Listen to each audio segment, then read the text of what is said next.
From the PEP Radio Newsroom, this is the news blast for this hour. LGBTQ Nation is reporting that following Donald Trump's hostile takeover of the Kennedy Center for the Performing Arts in February, ticket sales at the revered institution have plummeted. Sales of subscriptions for the coming season of programming at the venue are down by roughly 36% overall compared with last year. Single ticket sales were down roughly 50% in April and May compared with the same period in 2024, according to the data. Subscriptions for theater performances, the genre President Trump has taken the most interest in his new role as chairman of the institution, took the biggest hit, with sales down a whopping 82%. Trump said earlier this year that his takeover of the venue would usher in a new golden age in arts and culture, and called previous programming at the center woke. Ticket buyers, subscribers, and donors have spoken with their wallets, a staffer who confirmed the data told the Washington Post, not against a Republican being in charge, but against the hostile takeover of their performing arts center. Shortly after Trump purged the Kennedy Center board and installed himself as chair, Vice President J.D. Vance was booed mercilessly when he attended a performance at the venue in March. "You ruined this place," one attendee shouted at Vance. Fairly sure those were Pope Francis's last words to J.D. Vance, whom he saw the day before he died. Back to the story.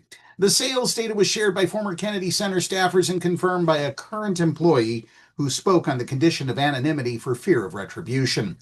"We understand providing information like this can be seen in a bad light," the staffer said in a message. "But we feel that it is necessary to show this mismanagement by the new leadership is becoming a real problem for the health of the organization."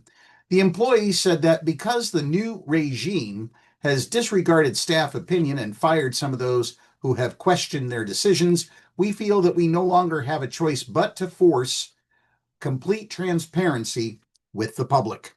In February, Trump announced he would fire Kennedy Center's Board of Trustees and install himself as chair. He named loyal gay staffer Rick Grinnell, briefly Trump's acting director of national intelligence in his first term, to run the Kennedy Center, and promised no more drag shows or other anti-American propaganda. At a White House dinner hosted by Trump for his new Kennedy Center board in May, Grinnell brought the drama with his description of the center's deferred maintenance and budget deficit as criminal. He vowed to refer the matter to federal prosecutors. Trump will attend a gala fundraiser performance of Les Miserables at the Kennedy Center next week to celebrate his hostile takeover of the venue, ahead of a massive military parade commemorating the 250th anniversary of the U.S. Army that coincides with his birthday. Chairman Mao would have been so proud. Come to think of it, I think Stalin and Hitler would have too. That's the news blast for this hour. If you're watching our videos on YouTube, be sure to subscribe to the PEP Radio channel. Up next, we have the Meadville area weather forecast right here on PEP Radio.